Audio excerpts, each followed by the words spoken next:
Call the board meeting to order. Following the Pledge of Allegiance, please remain standing and join us for a moment of silence acknowledging former District 2 McLeod County Commissioner Melvin Mel Dozie, who passed away on July 29th, 2020. Please rise for the Pledge of Allegiance.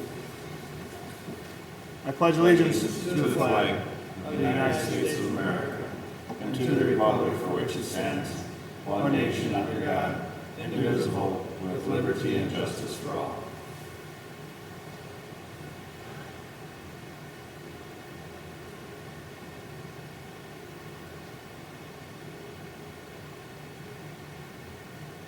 Thank you.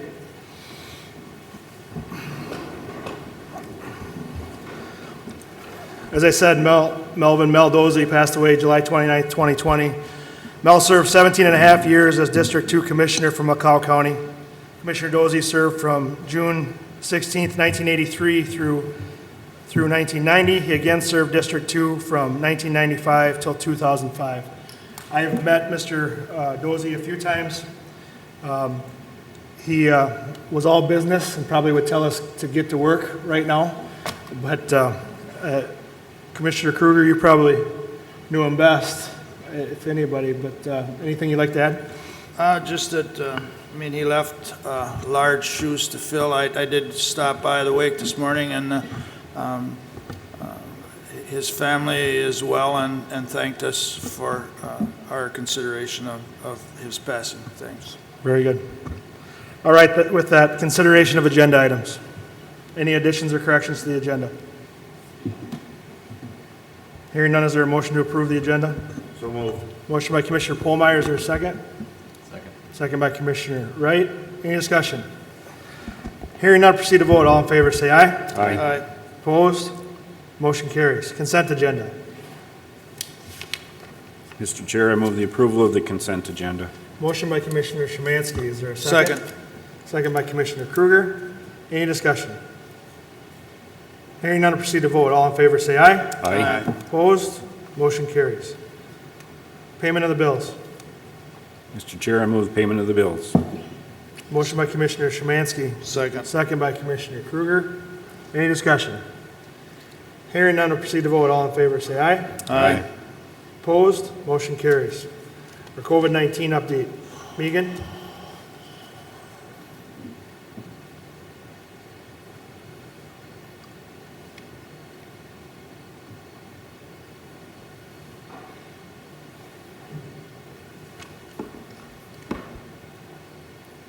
Morning. Good morning, morning. everybody. Good morning. Great to be with you.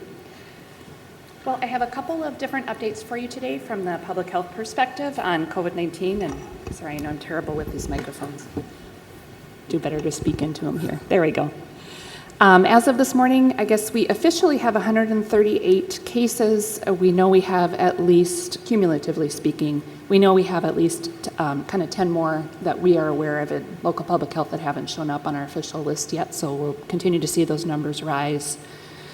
We have also seen a little bit of an increase now with our cases associated with our seasonal farm worker population. And it's no surprise with our big plant here, Seneca, having folks in town now for corn pack. We've got about 500 employees in town for this packing season, that we are seeing a little bit of an uptick.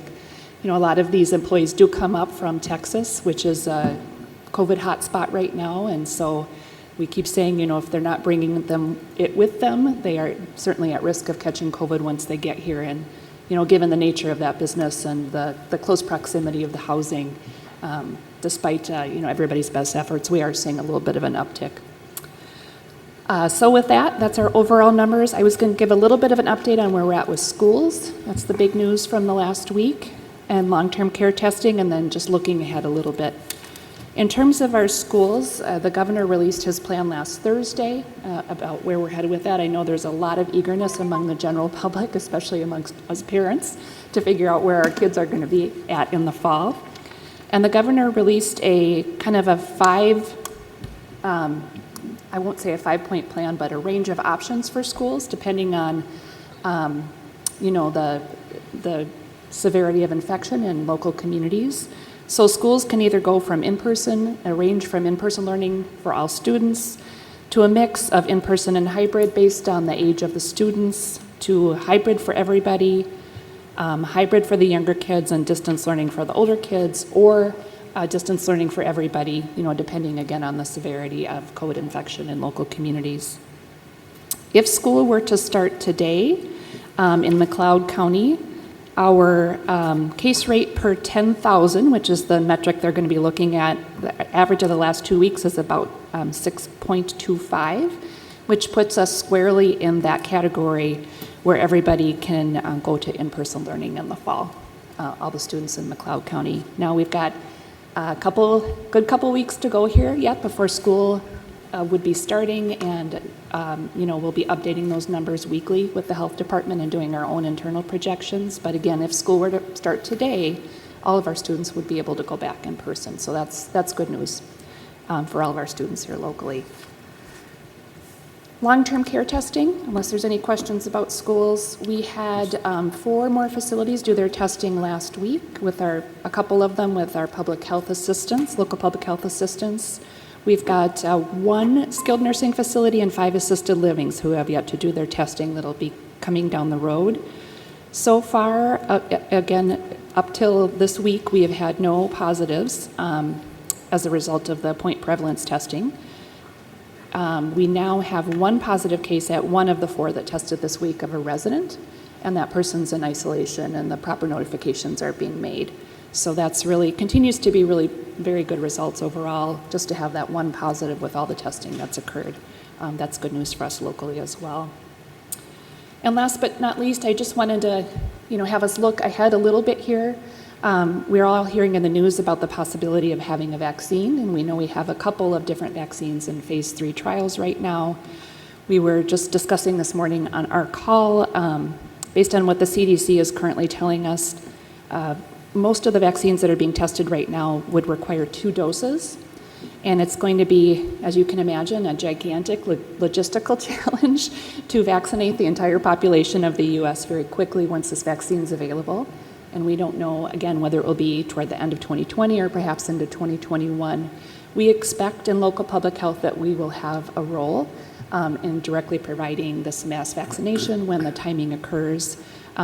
So we're starting planning early here as far as some of the logistics of what that would look like. So again, just wanted to give you a preview. It is exciting. I think there's, as we said, a couple of these vaccines are showing very promising results, and we're certainly hopeful that this will be on the not too far away horizon. So I think that's all I have for you, unless you have questions for me. Ron, do you have a question? Mr. Chair, yes. Megan, back on the schools, Yes. Public health nursing, are they assisting the schools directly in terms of advising, precautions and things that they need to take? And so Absolutely. There's a good, close working relationship then with school administrations and public health nursing. Mr. Chair and Commissioner, yes, from the very beginning of this, we've had, regular meetings with our school districts as one of our community partners. We're having a special meeting that we're convening this Thursday. It's optional, but they all, agreed they would like to convene, and we'll be going through the governor's advisory around schools and then talking through their planning process, because it's more than just that number, right? They know they might be able to reopen if school were to start today, but they still have to make all kinds of arrangements for social distancing on site, for how they're going to do lunch, mask requirements, all, sanitizing and hand washing. So it's really a lot more complicated than that single number would show. And our schools are doing great work around that. We're really pleased. All right. Mr. Chair. Yes, Don. Back to Seneca, I just want to thank you for, work, and I appreciate any extra, because between the agriculture community and food, that's really important to keep Seneca running. And obviously I have had a couple of calls on rumors that are going around, and I assured people that our community health was on top of it. And again, it's just important. The corn won't sit in the field and wait, so it has to be processed. And the way I understand from people that work there, you guys are doing a good job of trying to stay on top of the COVID cases that are there. So I appreciate that. Thank you, Mr. Chair and Commissioner. And we really can't say enough about what the work Seneca has done to try, and they've gone above and beyond everything we've asked them to do. Yeah, it's so much more than McLeod County. Obviously they're feeding the country. Absolutely. we all want to have corn to eat this winter. We've got to keep Seneca going, right? Megan, can you just, is there, and I believe there is, but can you describe the difference between a private school and a public school regarding their opening? Yes. Public schools are, obligated to follow the rules that I just talked about. Private schools are strongly encouraged to follow the spirit of the governor's order around schools, so they are not required to comply. But I think from a public health standpoint, we would certainly encourage them to take this guidance very seriously. It's what we like about it is it's pretty nuanced and it follows, geographic areas, because we know COVID isn't affecting us all the same, and it's different by age group because we know COVID can be more serious and more easily transmitted. So we would, encourage private schools to follow it, but they're not required to. Good. Any other questions? Thank you very much. Okay, thank you. Kevin?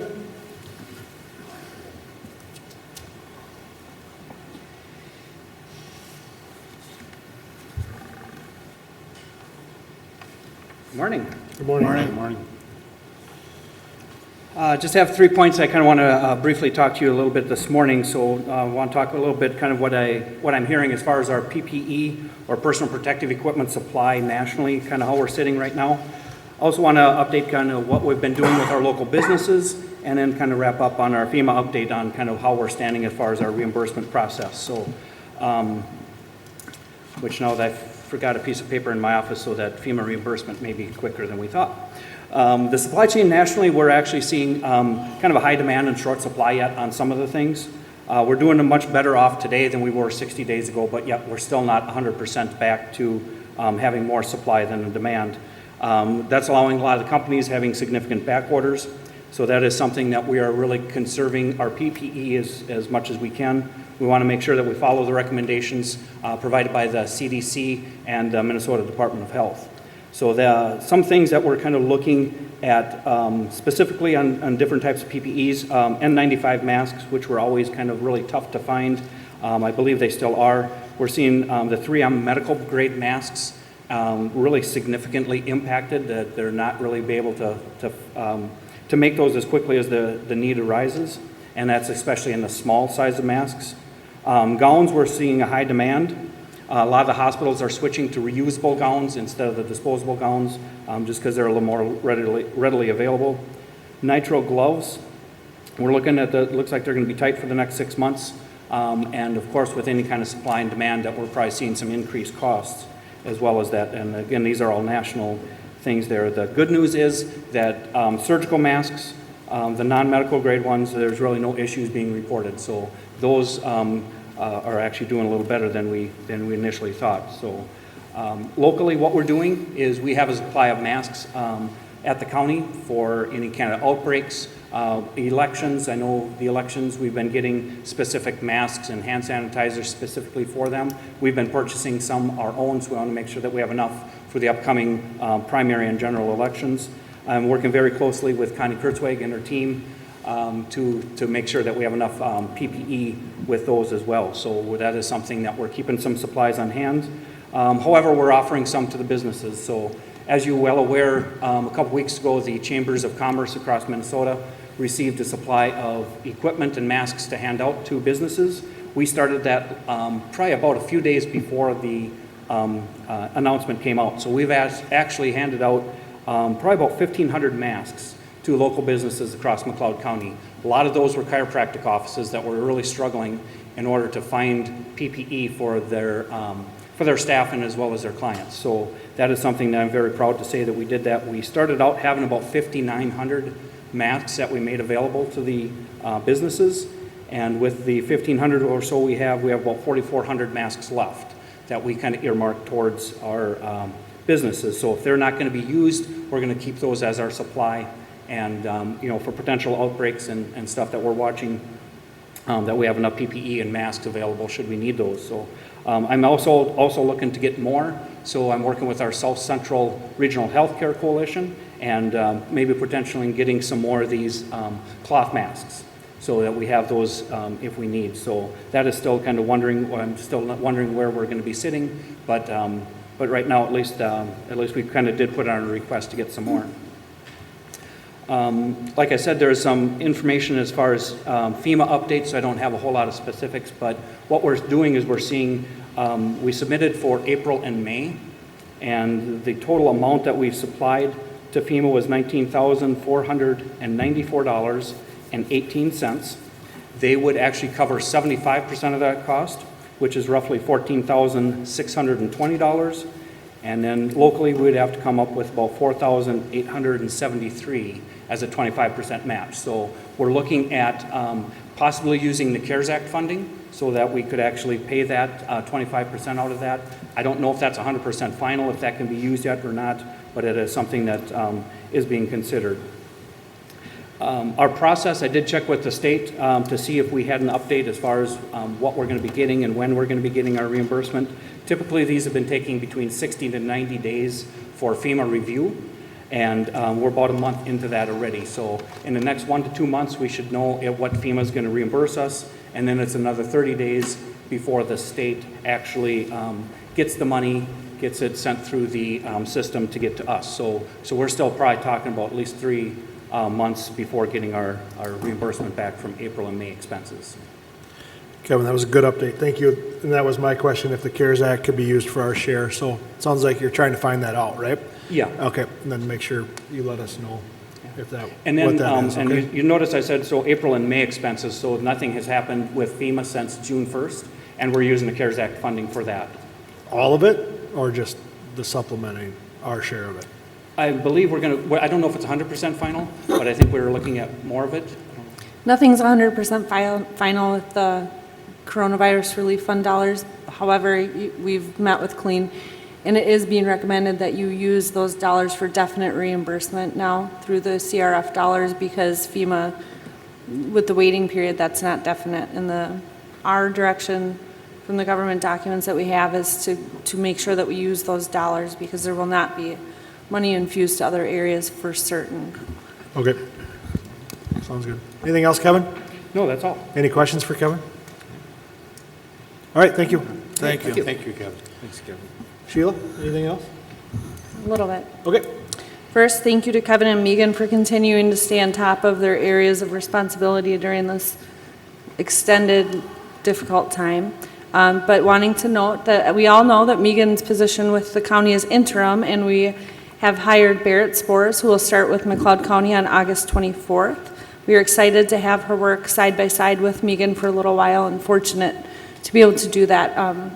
And we are also lucky that she has already been working in a facility that deals with the COVID responsibilities on a day-to-day basis. So you'll hear Barrett's name very often soon. We talked about the masking in the community, of course, was put into place from the governor's orders.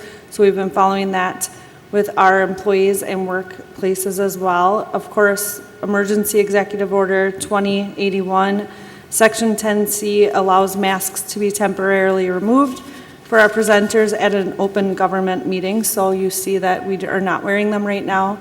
And also, if you come to the podium, you've seen that the people that have gone up there so far have removed them to speak.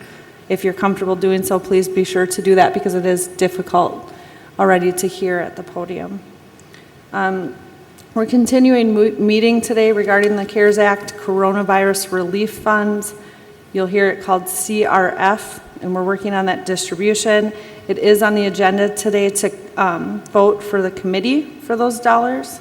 We're working with several cities and townships that are having us manage their buckets of dollars.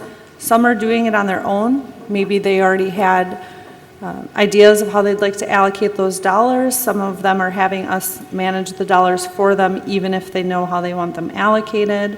We are also working with an accountant to help manage those dollars. So that's all I have for an update right now. All right. Any questions for Sheila regarding that update? If not, we'll move on to the Government Center.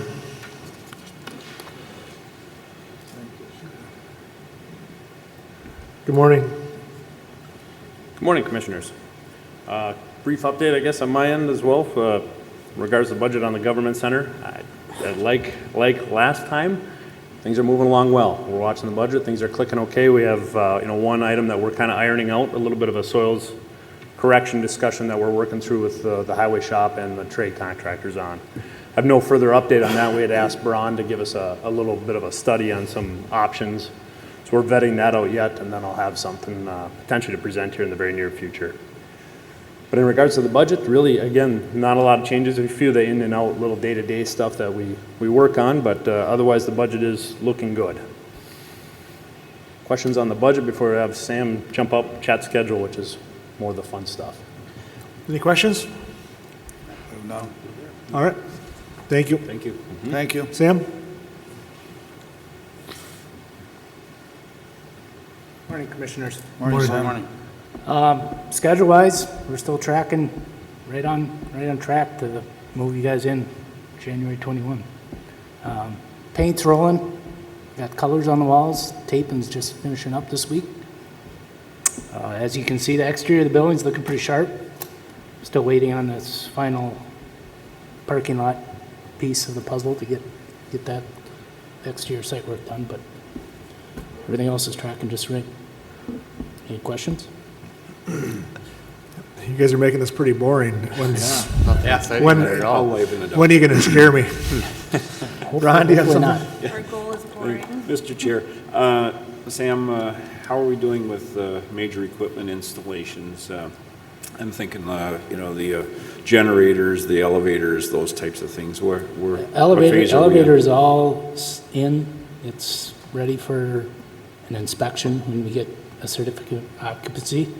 And rooftop units are all in. We got one more unit to pipe down into get some ductwork in, but that we'll be going over a rooftop unit startup here. We get a little better, probably sometime in September, get our climate control. Okay, so at this point, you don't have climate control going yet? No. not So those right now. hot days, your men are This working? cool weather was real nice nice for us. All right, thank you, Sam. Any other questions? I have one thing to add, Mr. Chair. Yes. They've been doing a great job, and we want to keep it boring, so thank you, Sam and Travis. I agree. However, just to add that we are limiting the number of people that are going through the building and touring right now. And up until this point, we were encouraging our commissioners, our department heads, employees to join us on tours and go through with the masking requirements and trying to limit the number of people going through the building every day, just to be careful about exposure. We just ask that you don't drop in. We can arrange a tour for you, no problem, but we will do it on a break. And so if you are looking to go through as a commissioner or department head and check something out, maybe you're wondering about an office space or whatever that may be, please just get in touch with Liz before stopping over there, and don't do drop-ins at this time.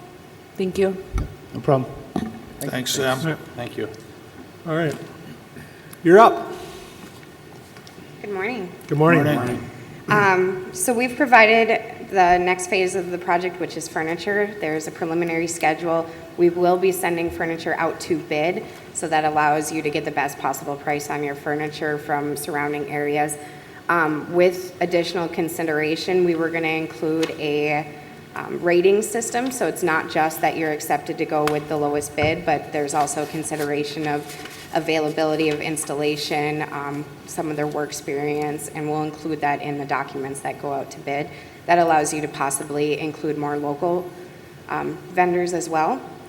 So regarding the schedule, we would send out our documents to dealers, and we will have select few, and then it will also be published to the public on August 12th and 19th.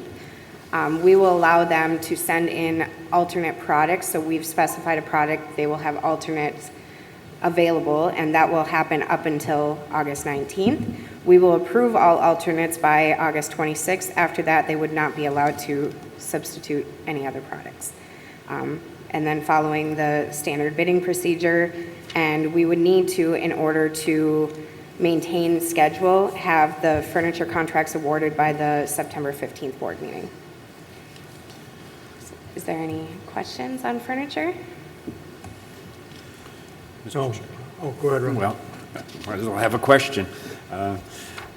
Quality of furniture, you know, the low bidder might give us lower quality furniture. There will be some process to determine the quality of product that they're delivering for the price they quote. Absolutely. We have specified a product that has been known for years, and it's great product, probably one of the most commonly used in government buildings. And in order for them to provide a substitute, they have to maintain the same warranty, integrity of the product, and then we have the right to either approve or deny any substituted product. So we'll be able to maintain that quality. All right, thank you. Mr. Chair, Yes. just to add for that, Commissioner Szymanski, Mariah has worked on an extensive process with us where we involved several employees from all departments to look at the furniture. We've chosen the furniture with ISG, and so we're aware of what we're bidding out. It's very specific. All right. And like she said, the substitute process is pretty specific as well, right? Yeah, I don't expect that we'll be entertaining too many of substituted products just because the product that we have selected is very specific. But we would, if there is better options, we will entertain those. Sure. All right, thank you. So you need a approval of your timeline? Yes, please. Okay. Mr. Chair, I would move forward with the bidding process and the dates that were provided to us. Motion by Commissioner Kruger, is there a Second. second? Second by Commissioner Szymanski, any discussion? Hearing none, proceed to vote, all in favor, say aye. Aye. Opposed, motion carries. All right. Thank you. Mr. Chair? Yes. Just on Commissioner Szymanski's question there, I did have an opportunity to work with these people a little bit, and she seems to be very qualified, and she knows the furniture, so I'm very confident in them handling it. All right. All right, environmental services. Morning, gentlemen. Good morning. Morning, Mark. Two items for you this morning. First item is to consider a rezoning application 20-02 by Steve Kruger to rezone Lot 1, Block 1 T&D properties, accepting the north 290 feet. This property is requested to be rezoned from the agricultural district to the B1 Highway Business District. Mr. Kruger is asking to rezone this property for the right to ask for a conditional use permit to reestablish the site as a ballroom. Its property is at the current location of Style Stables, formerly the Lake Marion Ballroom. This property is located in that part of the northeast quarter, the southeast quarter of Section 12, Collins Township. The Collins Township Board unanimously recommended approval at their July 9th, 2020 meeting. The McLeod County Planning Commission unanimously recommended approval at their July 22nd, 2020 meeting. With that being said, Mr. Kruger is here if you have any questions for myself or him. All right. Any questions? I have none, just, Mr. Chair. just a clarification, it's absolutely no relation to me, so I won't be recusing. I mean, just want to clear that up, Right. because I hear that every now and then. But Okay, Mr. Chair, Yes, Rob. sitting on the planning commission, what we're approving today is strictly a rezoning. Mr. Kruger will still have to go through all the conditional use permits and other hoops, so just so everybody knows, we're just approving or not approving the rezone only part of this permit, so. Mr. Chair, I'd move to approve the rezoning application. Motion by Commissioner Kruger, is there a I'll second. second? Second by Commissioner Polmeyer, any discussion? Hearing none, proceed to vote, all in favor, say aye. Aye. Opposed, motion carries. Thank you. Item B, we have seen this item two other times, and I'll let Mr. Jolkum from the City of Hutch get into details, but we do have consider approval of a request by Mr. Jolkum, Planning Director for the City of Hutchinson, for a resolution of the Hutchinson Municipal Airport McLeod County Board of Commissioners as to final adoption of the zoning ordinance update in the area of the Hutchinson Municipal Airport. The Hutchinson Joint Planning Board did recommend unanimously approval of this request at their February 18th, 2020 meeting. So with that being said, I'm just going to turn over to Dan, and he can kind of walk through why we're here again today. Thanks, Mark. Good morning, Mr. Chairman, other commissioners. As Mark noted, we're in the process of updating the Hutchinson Airport zoning ordinance. Several years ago, the city looked at an airport layout plan that looked at a crosswind runway that would go basically, obviously, more east and west, and that would be potentially a grass crosswind runway. With some of the more activity out at the airport recently, when there's crosswinds, that's a little bit more difficult to land occasionally, so they want to look at the option of potentially having this crosswind runway in the future. Part of that is then going ahead and updating the zoning ordinance to make sure that there's room to accommodate that. So we've been working with MnDOT to accomplish that. As Mark said, we've been here a couple times before. Last time we sent everything into MnDOT, and they indicated that they wanted to see the process a little different in terms of the approval. So previously, we had been just going through joint planning, the joint planning board, and then to you folks here. They wanted us to go through the City of Hutchinson Planning Commission, the City of Hutchinson City Council for approval of the ordinance, and then also joint planning again, and the county board again. So hopefully this time we've got it figured out, because we certainly have had enough meetings on this subject. So I believe in your packet you saw the map that kind of indicates where the crosswind runway zones are. One is to the west, and more agricultural fields there, and then the other one is to the east, over towards the south side of Menards. There's two zones. One doesn't allow any buildings in, and that's clear right now. And the other one has more height type restrictions on it. And really, I don't anticipate a lot of change to the development pattern out there because of the airport zoning. So with that, if you have any questions, I'd certainly be happy to answer those. Otherwise, thank you. Any questions? Mr. Chair? Yes. As I said on the Joint Planning Board, we've seen this a couple times, as was mentioned, and this is the product of some really logical long-range planning as we look at the restrictions of air travel and then having an additional runway there. And I can tell you, being our farm is right off the end of the primary runway that's there now, over the years there is just a lot more air travel that goes in and out of that airport. So it seems to be a logical step, and some wise choices made in being able to look at this. So I make a motion to approve. Motion by Commissioner Wright, is there a second? Second. Second by Commissioner Polmeyer. Any discussion? Hearing none, proceed to vote. All in favor, say aye. Aye. Opposed? Motion Thank you, carries. gentlemen. Thank you. All right, Public Works.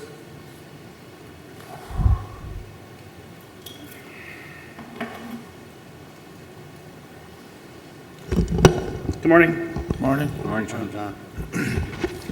Item A for you, consider approval of quotes for roof repairs at various fairground buildings from Schwickert's Tech to America. They're out of Mankato. Total cost of the buildings is $67,468, and that is in the fairgrounds capital budget. Breakdown of the buildings, the one roof would be the horticulture building. That amount is $43,334. The 4-H building, $19,547. And then the Agribition building, $4,587. As you know, we've had Schwickert's now for a couple of years doing inspections annually at the fairgrounds, and these were some priority repairs that they've noted. Schwickert's is a member of the National Cooperative Purchasing Alliance, which allows us to buy at these, kind of similar to the Minnesota State bid. So, All right, we have, again, John referenced it, but we had planned for this correct. year. Yeah, last year we repaired a couple last year, and so we're slowly chipping away every year, putting money in the budget to get these repairs done. Any questions for John? Mr. Chair. Yes. John, one of the buildings, the entire roof is going to get recoated, is that correct? Correct. The other two horticulture are just building. repairs to the existing roof? Yes. Yeah, Okay. that's why you see the horticulture is about double of the other ones. So. And that repair, I believe that coating comes with a 15-year warranty Okay, on it, so. all right. Structurally, the sheet metal is in good shape otherwise, it just needs, From what I understand, yeah, they didn't notice any, they didn't indicate anything in the reports. okay. All right, thank you, John. Mr. Chair, I'd move to approve the quotes from Schweikert's for the fair buildings. Motion by Commissioner Szymanski, is there a second? Second. Second by Commissioner Wright. Any discussion? Hearing none, proceed to vote. All in favor, say aye. Aye.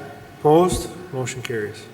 Item B, we have a quote from Frontier Precision. They're out of Waite Park, Minnesota, for a new Trimble TSC7 survey controller.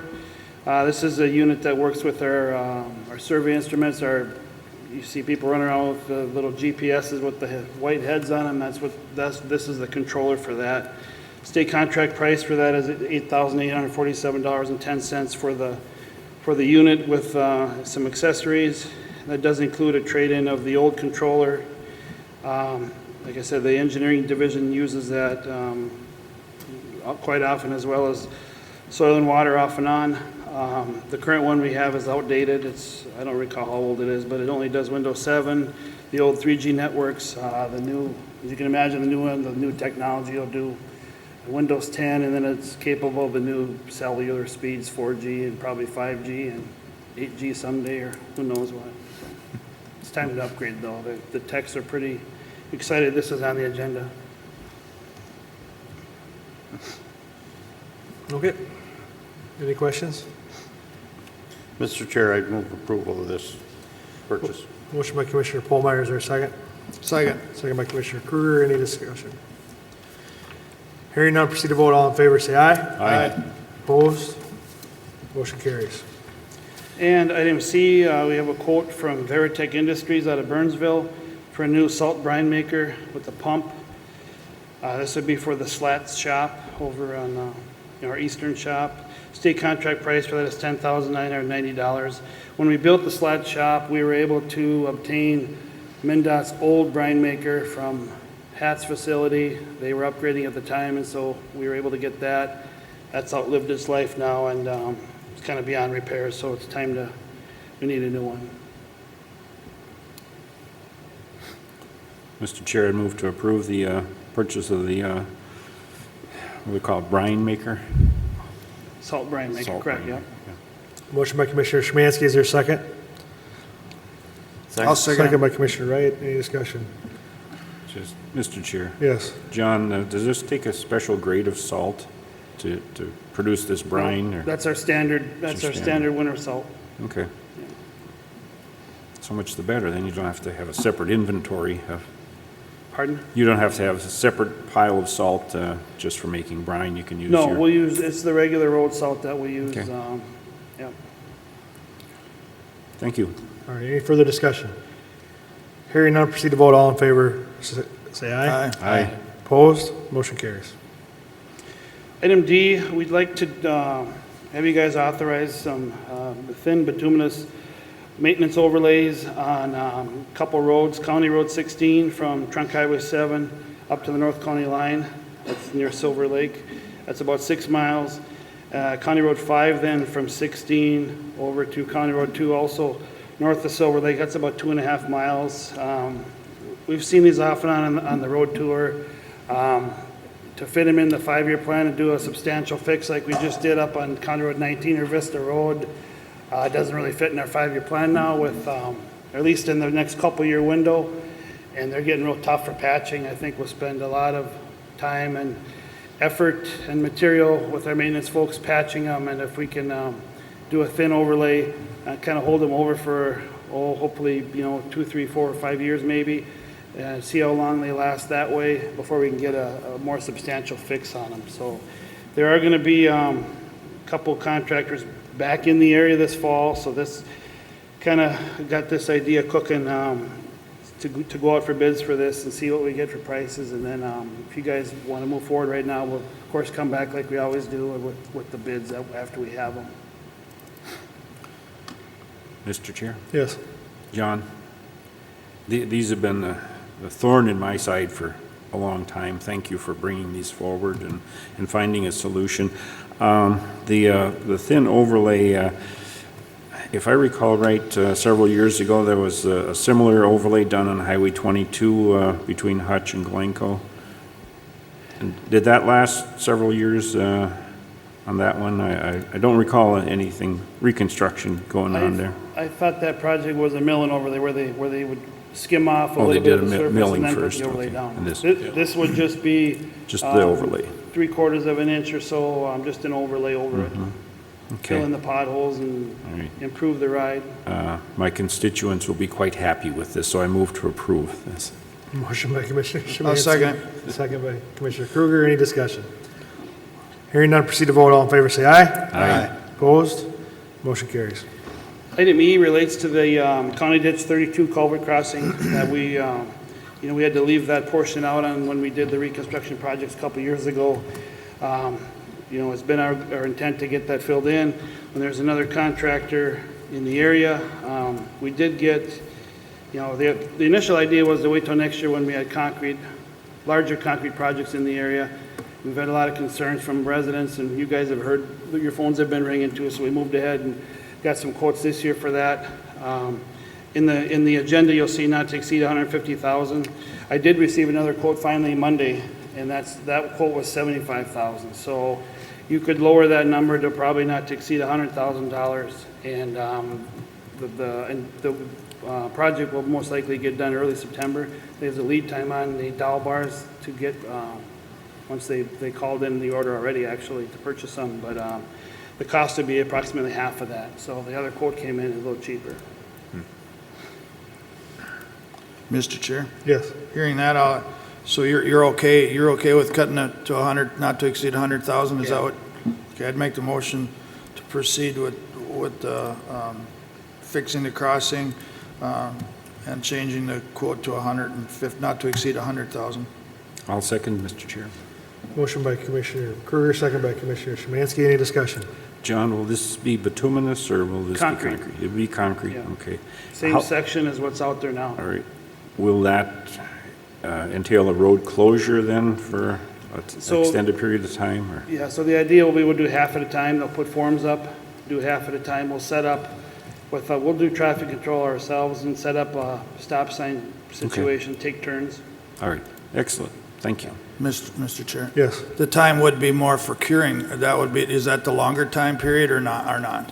Yeah, there'll be, I imagine it would be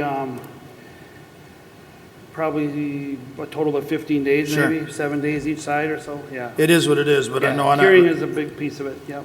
We'll have, I've had some calls too, they'll be happy to Yeah. hear this, and I'm glad it's concrete to Yeah. match the rest. Yeah, Minneopa Concrete is the local, and they're the contractor that is doing, the subcontractor, I should say, that's paving Litchfield and downtown Hutch right now, Okay.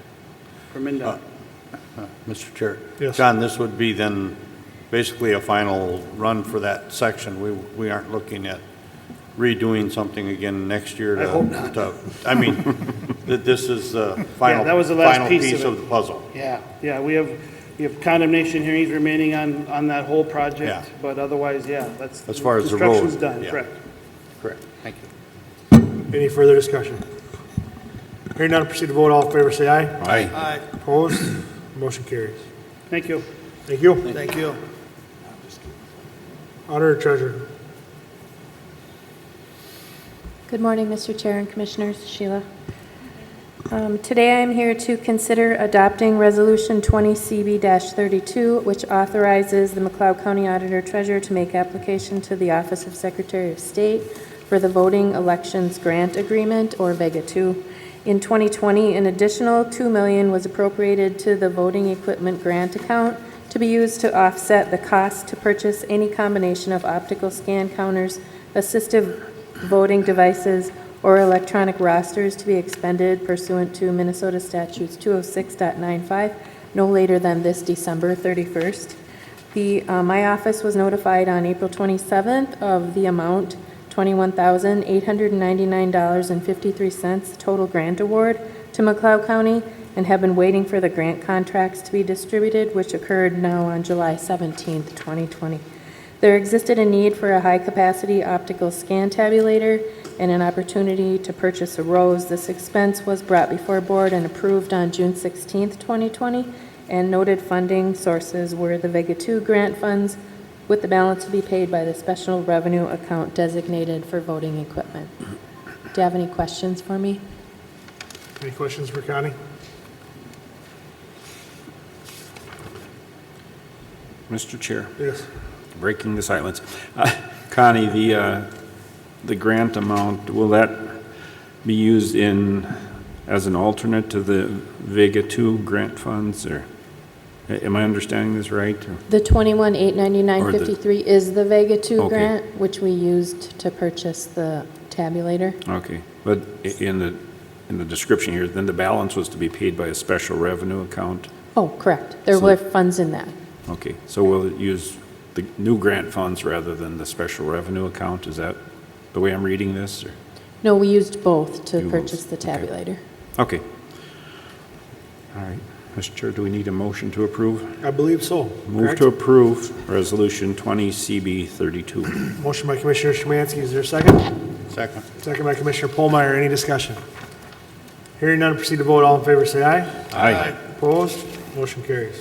Thank you. That was a short timeline for that expense. Item B, consider approval of joint powers agreement, SWIFT contract number 179653, between the state of Minnesota acting through its Office of Secretary of State and the McLeod County Auditor Treasurer's Office, effective July 1st, 2020 through September 1st, 2020, to act as a deputy recount official as designated by the Office of Secretary of State pursuant to Minnesota Rules Part 8235.02 for the 2020 primary election.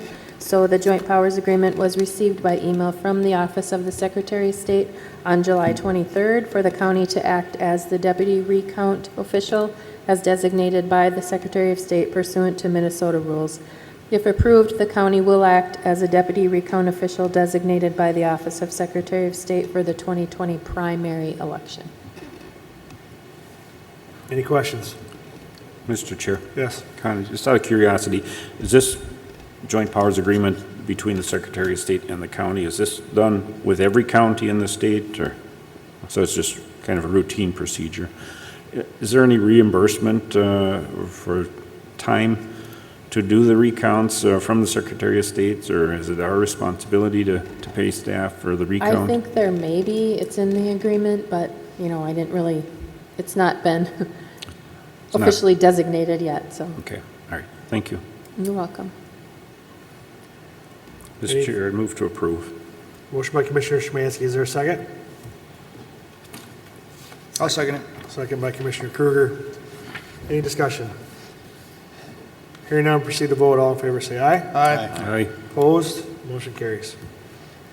So the second item, C, is identical actually to the first item, except for it is for the terms of November 1st through December 31st to act as the deputy recount official as designated by the Office of Secretary of State for the 2020 general election.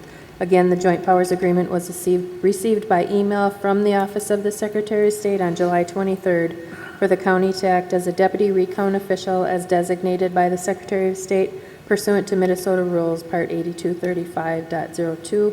If approved, the county will act as a deputy recount official designated by the Office of Secretary of State for the 2020 general election. Mr. Chair, I'd move to approve this contract. Motion by Commissioner Polmeyer. Is there a second? Second. Second by Commissioner Kruger. Any discussion? Hearing none, proceed to vote. All in favor, say aye. Aye. Opposed? Motion carries. Thank you. Mr. Chair, Connie, before you go, I'm getting a number of calls, and I might as well just clear them up as ask you. On the early, I know the ballots are sent out for mail-in ballots, but there's still, and even by me, I'm unclear, are we still have an early voting period where people can come into the auditor's office and do their early voting? Like, it's, that part's normal yet? Yes, absolutely.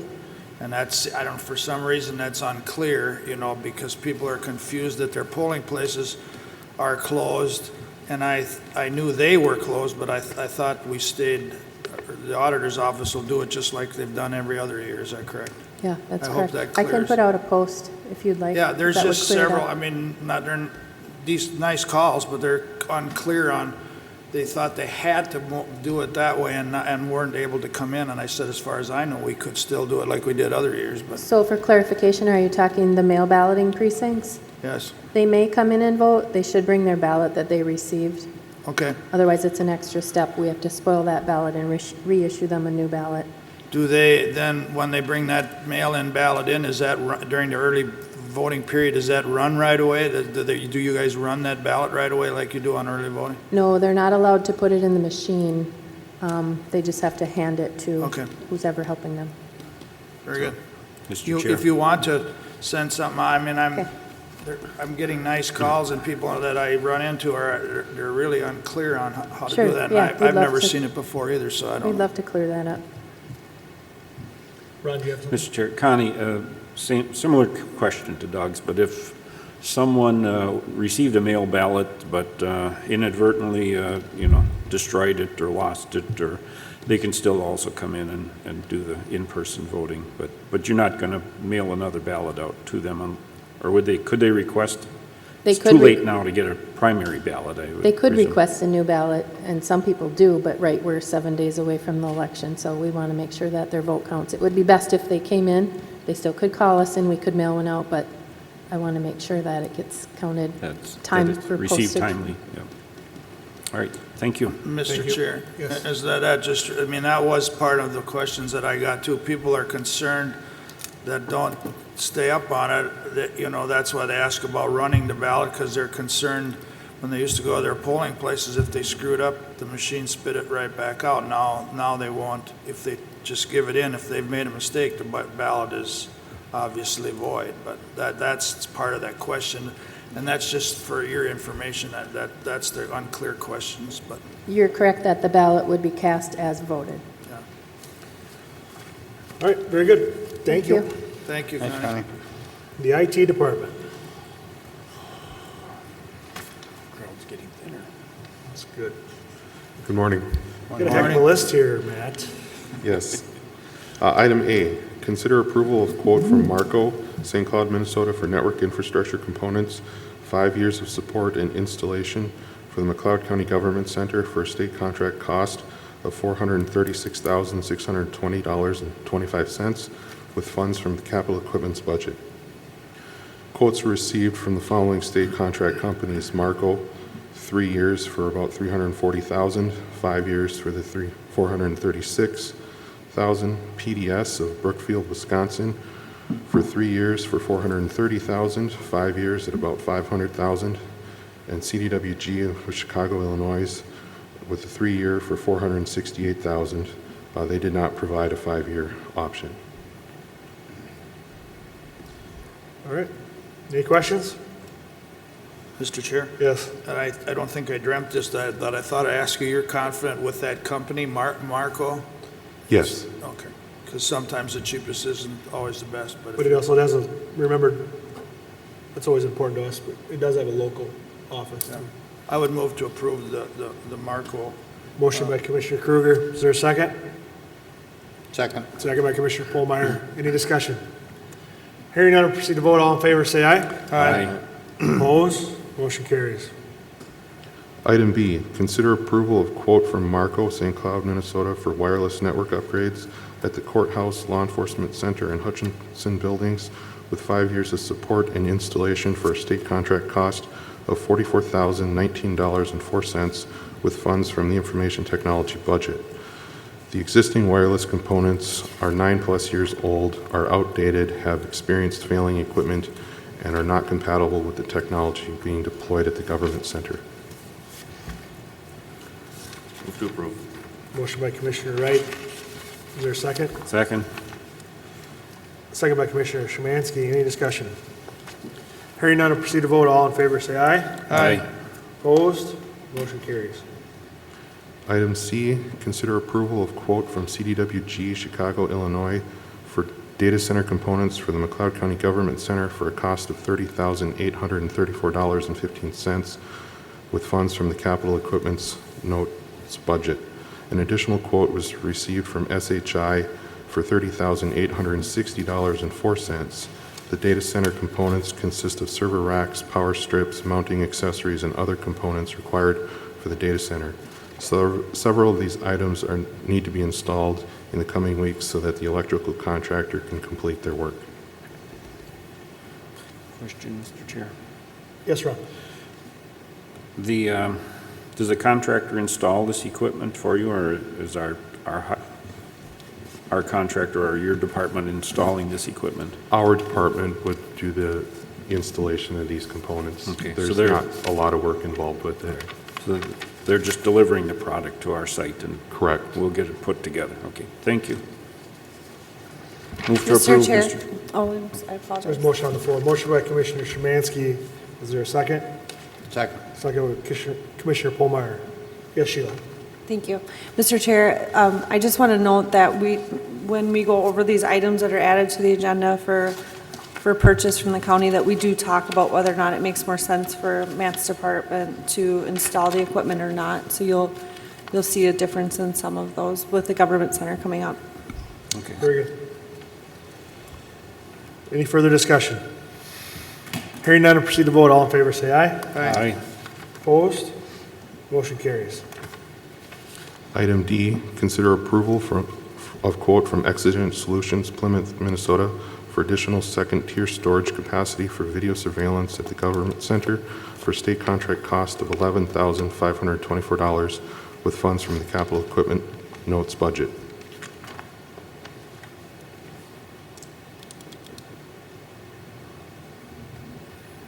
Any questions on this one? Mr. Chair, move to approve. Motion by Commissioner Polmeyer. Is there a second? Second. Second by Commissioner Szymanski. Any discussion? Hearing none, proceed to vote. All in favor, say aye. Aye. Opposed? Motion carries. Item E, consider approval of quote from QLIS, Pasadena, California, for a one-year subscription to Customer Queue Management System, which includes interactive two-way text messaging, queuing, and flex appointments at one location with automatic renewal and cancellation with 90-day written notice for a cost of $11,500 with funds from the Information Technology budget. Implementation will begin with the License Center. A portion of this cost may be COVID-19 funding eligible. Mr. Chair? Yes. This is the system that we introduced to all of you when Matt showed you at the department head meeting. We've talked about it a little bit at workshop.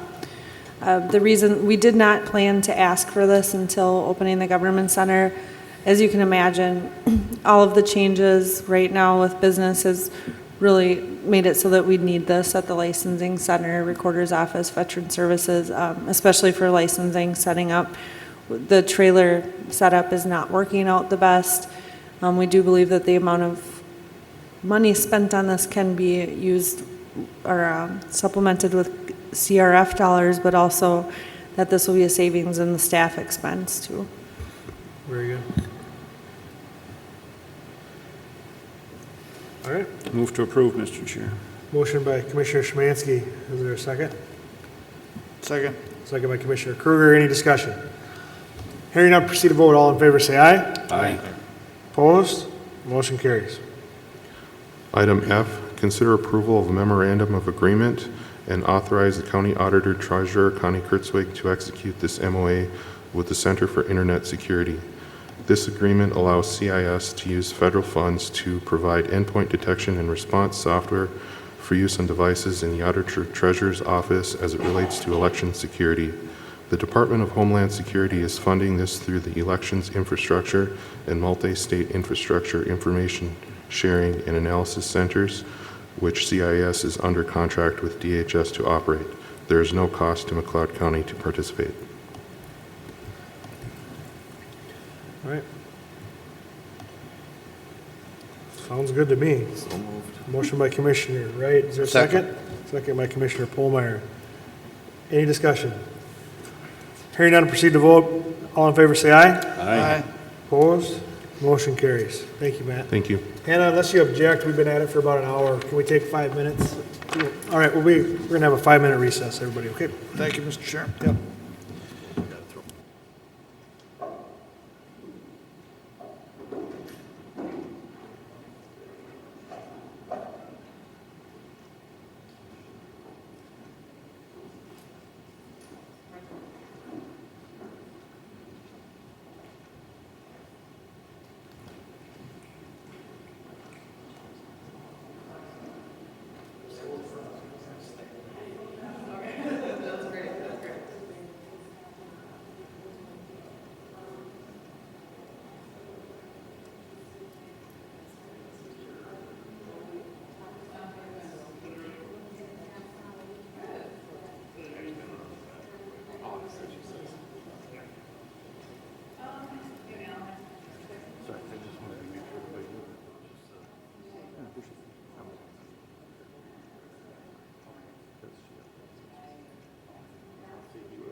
I'll give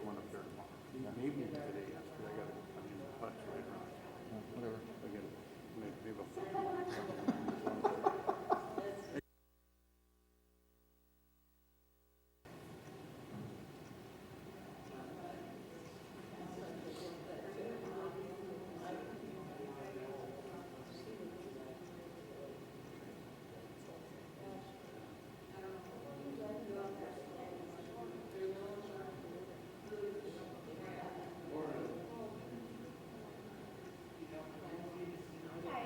Are you here for the board meeting? Yep. Okay, do you want an agenda? Sure. Right now. Okay. Got started at 2 minutes ago, so we got 3 minutes to go here. Are they on the workshop yet? No, we are at start number 11 here. Oh, okay, So so, we're gonna go, we got these items that are 11, and then we've got 12 and then recess. oh, okay, so, I expect about 10:30 we'll start the workshop. okay. Well, that's what I'm here for.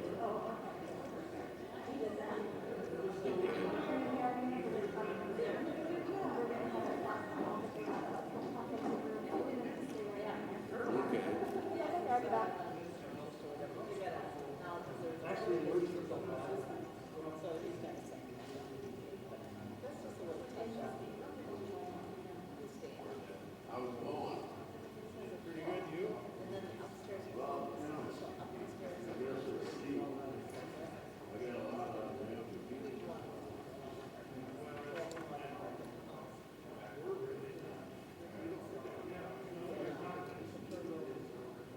Oh, yeah. Well, no, it's just that, if you want the zone road, I don't know where they can go. Nobody has the slightest idea, because they put on the survey and said, we might have a meeting, we can get here. Everybody said, yeah. And then, I could see it there.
Call the board meeting back to order. Thank you for the break. Hannah, we're ready when you are.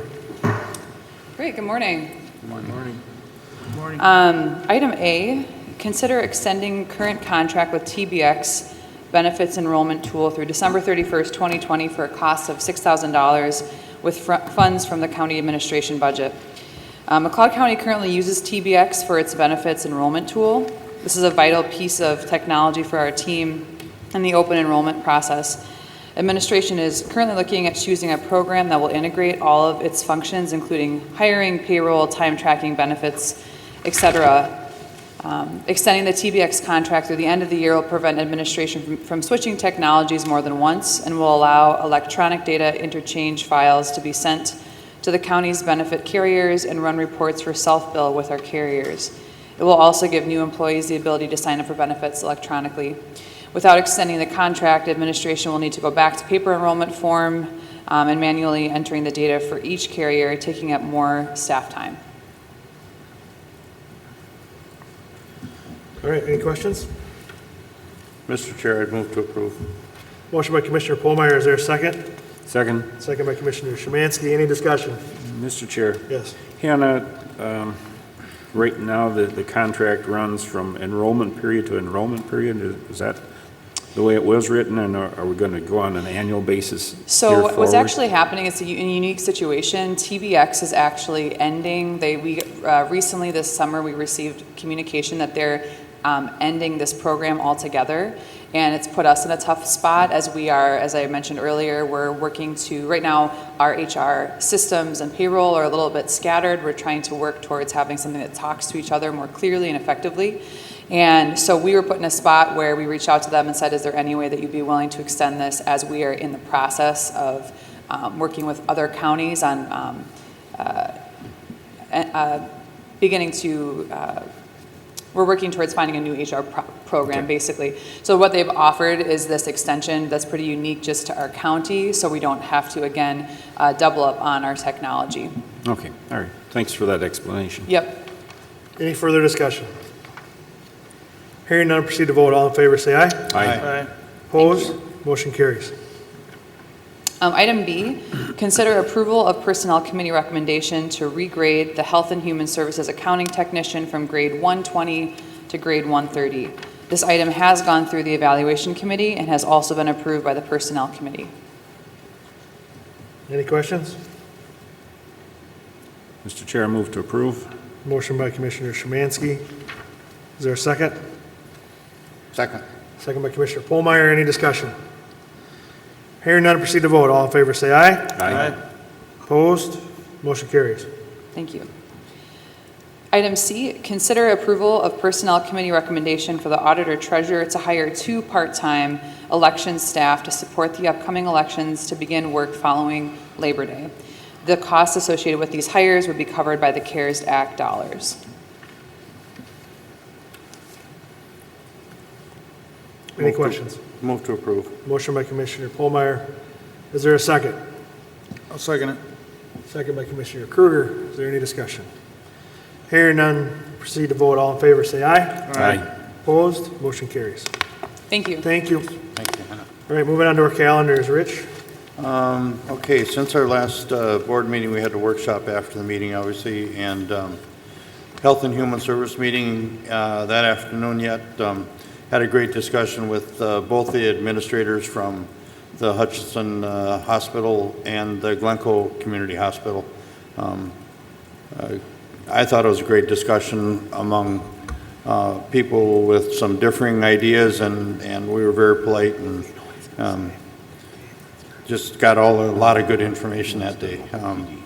The next day I had a planning commission meeting. Some of the items we've already approved. And as we just get done with some of the personnel, we've had quite a few personnel text, emails, and communications back and forth, and then some communications with other departments on various different things going on in the county. So brings me up to today. Thank you.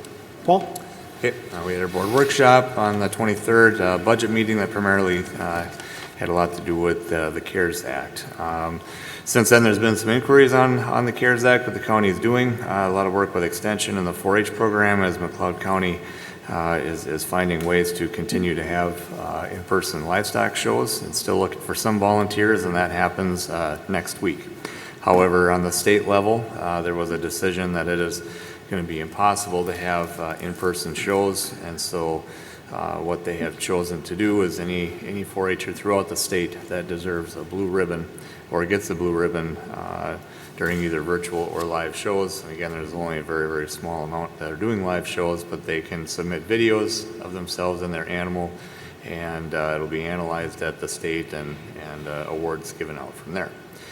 From there, also some inquiries on county ditch projects and road projects. Okay, quite a few phone calls, but in the interest of time, we're running a little long. I just want to talk about some meetings I had over in Silver Lake.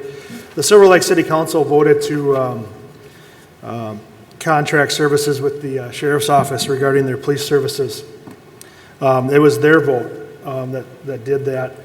The City Council voted 3-2 to do that, so I attended some meetings afterwards.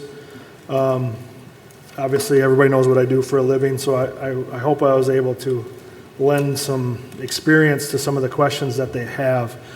I received a lot of calls, I'm sure Ron did too, being his district, regarding those concerns. It's important to know that this was not the county's decision. This was the City of Silver Lake's decision, and anybody that wants to change the decision needs to talk to the City of Silver Lake, not the county. Our job now is to discuss what we can do to help provide police services to the City of Silver Lake through the Sheriff's Office, because that's what they've chosen to do, and they have a right to do that. 3 out of the 5 commissioners have no idea what I'm talking about right now, and that is why it is on the workshop agenda, and I'm sure that I see a gentleman in the audience that's going to want to talk to us during the open forum about it. But I'm going to tee it up already. They don't know much about it, all right? And you're welcome to come to the workshop and sit there and listen to what we have to say. But again, and I've told this to everybody that's called, lobbying the commissioners, you're barking up the wrong tree. You got to lobby the city council. But we're here to protect everybody in the county, and that includes the City of Silver Lake, okay? Long story longer, that's kind of what my 2 weeks have been. So, Ron, you can add to that or not, but bottom line is we're going to cover that in the workshop because 3 out of the 5 of us have no idea what's going on. So. Okay. Yes. Thank you, Mr. Chair. Since our last board meeting, we had the Health and Human Services Committee meeting that afternoon. We heard from the Hutchinson and Glencoe Hospital administrators. Very good discussion regarding the COVID-19 virus and how we can assist each other in the process. I wasn't able to make any of the meetings in Silver Lake that Joe referred to, but I did have conversations with several folks around the community and got a feeling for what they have in mind. Yesterday we had a Supporting Hands Nurse Family Partnership Joint Powers Board meeting. We did it, some board members were in person at the Wilmer facility, and a lot of us were on the Zoom meeting. And so Supporting Hands Nurse Family Partnership is doing okay. The only problem is some of the health plans are not paying reimbursements for the nurse doing virtual visits rather than in-person visits. And the nurses are anxious to get back to doing in-person visits with a lot of these first-time mothers that are served by Supporting Hands. That is it for me, Mr. Chair. Thank you. Doug? Thank you, Mr. Chair. I also attended the Health and Human Services meeting after our board meeting last week. And it was a good meeting, and I liked hearing from the 2 representatives from the Hutchinson and Glencoe Hospital, and it was very enlightening, you might say. But on the 22nd, I had an HRA board meeting, our first live meeting for a while. We have we went through our house, our units are 99 and some percent full. We have, that I'm aware of in Glencoe, only one unit that now is being advertised for rent. Also had a budget committee meeting on the 23rd. On the 28th, I had Buffalo Creek Watershed Board meeting. There they went through some permits that for drainage, and obviously my message from McLeod County is that we really have to continue to look at on-land storage on some of these improvement projects, or even on some of the repair projects where the water is starting to flow quite a bit further. And obviously, people are open to that, but it's the cost of doing the on-land storage that's the problem. I had on the 30th, I did the agenda review, and on yesterday we had the SWCD board meeting. A couple of good things there. For one, McLeod County has been, they're putting an application for McLeod County Parks for the Outstanding Conservationist of the Year. Because of what they've been doing around the parks, they did some pollinator projects and some other projects, and I was glad to hear that. And also, they recognized Ryan Freitag, our district program manager, for 25 years of service, and personally, I'm just so glad for him. He's the right arm for me in drainage and other conservation efforts, and I really appreciate him, and I congratulate him for his 25 years of service. I think, they also applied for a county ditch, or 63 for some clean water fund application there. Obviously, it's an application, but everything helps when it comes to drainage. And a little bit on Silver Lake, I did, Commissioner Nagel's right, I didn't know much about it until I seen it in the paper. I got a few emails and a couple of calls, and as soon as I heard that Commissioner Nagel attended that, I was happy that somebody was there, because he's right, I didn't know much about it. So brings us up to today. Sheila, anything to add? No, Mr. Chair. All right, let's do these. Item A, consider adopting Resolution 20CB31, CARES Act Coronavirus Relief Funds, CRF, acceptance and committee formation. You don't have to read it, just want to give a brief overview of what we're talking about. Sure. Sorry, I'd like it for reference in front of me, if you can give me a second here. I had already taken it out. As you know, the state has allocated over $4.3 million to McLeod County that we are responsible for distributing in our communities. Our cities and townships have also received dollars for populations over 200. This committee would be responsible for taking guidance from the Budget Committee, who will review the needs of the county. Then that guidance from this committee would go to the board for vote whenever those dollars were being distributed. They are likely going to be distributed monthly, but it may be on a board meeting schedule after those approvals as well. Okay. Any questions? Move to approve. Motion by Commissioner Wright. Is there a second? Second. Second by Commissioner Polmeyer. Any discussion? Mr. Chair. Yes. Sheila and I had a discussion during the break, and what appears in the packet in the agenda is a little different than what the composition will be. Sheila, would you like to address that? That's the next resolution. Oh, I'm sorry. That's okay. All right. So No further questions. Okay, so you're comfortable taking this one then? Yes. All right. All in favor, say aye. Aye. Opposed? Motion carries. All right. So it seems like there's a little confusion on this next one then, maybe? Right, thank you. Okay, let's talk about that then.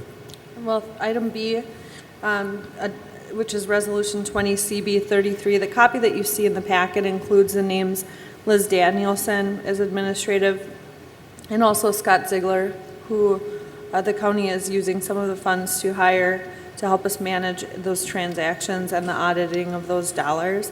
They would not be appointed to that committee, but they would be assisting that committee. So their names have been removed in the updated Resolution 20 CB 33 CARES Act Coronavirus Relief Fund CRF committee appointments, and that will be updated in the packet after this meeting. So item B, we're asking you to consider adopting Resolution 20 CB 33 CARES Act Coronavirus Relief Funds CRF committee appointments. Would you like me to list the names, Mr. Chair, since it has changed? Yes, please. Thank you. The appointees being listed as Commissioner Doug Kruger, District 2, Commissioner Paul Wright, District 3, alternate Commissioner Joe Nagel, District 5, myself, Sheila Murphy, County Administrator, Colleen Rollbeck, McLeod County Finance Director, Lori Chuchka, Brownton City Clerk, Jerry Palman, Plato and Business Representative, and Steve Stotko, the Mayor of Winstead. Thank you. And just to be clear, there'll only be 2 commissioners there, so there won't be an open meeting issue. Correct. Yep. Thank you. All right, any questions? Hearing them as a motion, there a motion to approve? Move to approve. Motion by Commissioner Polmeyer, is there a second? Second. Second by Commissioner Wright, any discussion? Hearing none, we'll proceed to vote. All in favor, say aye. Aye. Opposed? Motion carries. Thank you. Item C, consider approval of memorandum of agreement between County of McLeod and Minnesota Teamsters Public and Law Enforcement Employees Union, Local Number 320, representing employees in the clerical unit for a healthcare savings plan through December 31, 2022. This is just an extension of the same agreement that we already have in place. The healthcare savings plan provider just suggests that you update it every so often, and we also changed the seniority date to be the same as non-union. So it used to be in May 1997. The non-union date was October 21, 1997, and we are matching those dates for the Union of Teamsters Local Number 320 Clerical Unit. Mr. Chair, I move to approve the memorandum of agreement. Motion by Commissioner Szymanski, is there a second? Second by Commissioner Wright, any discussion? Hearing none, proceed to vote. All in favor, say aye. Aye. Opposed? Motion carries. Thank you. Item D, notification of board workshop to be held following the board meeting on August 4, 2020, today, at the Glencoe City Center. That has actually been moved to the ballroom. After the meeting was posted, they asked us not to use the senior room, so that'll be in the same room that we are in right now, 1107 11th Street East, Glencoe, Minnesota. Thank you. Thank you. All right, open forum. Sir, would you like to address the board? Just give us your name and... Yes, my name's Steve Hackbarth. I'm chief of the Silver Lake Ambulance Service. I was asked by the people of my department to come up here for the workshop where they're going to discuss handling the law enforcement and the removal of our PD. So do you want me to talk about it now or wait till the workshop? Well, that's up to you. Okay. You know, this is your opportunity to talk to the board in the open meeting. We will have a workshop where you are welcome to attend. Yeah. And we will interact with you and interact with your opinions. I understand what you're saying about lobbying board meetings or the county commissioners and that. I just wanted to make sure that I have a lot on unhappy people working for me, and they're real concerned about what's going to happen going forward and how law enforcement's going to happen for us. So they're like, are you going to be there and be part of the process so that... And I think there's a lot of I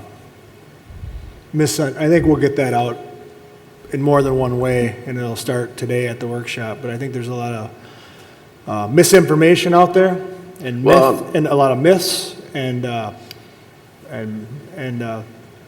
we'll start working on that. And my understanding is the city of Silver Lake's going to have an informational meeting too, so that'll be good. So, yeah, if you want to just participate in the workshop, that's fine with us. Well, yeah, I really, because I promised the people that work for me I would. Yep. And I'm trying to calm everybody down and. Me too. And I wanna, and I've had discussions with Scott that, you know, I want everybody to know they're still gonna have, they can still count on us to do our job.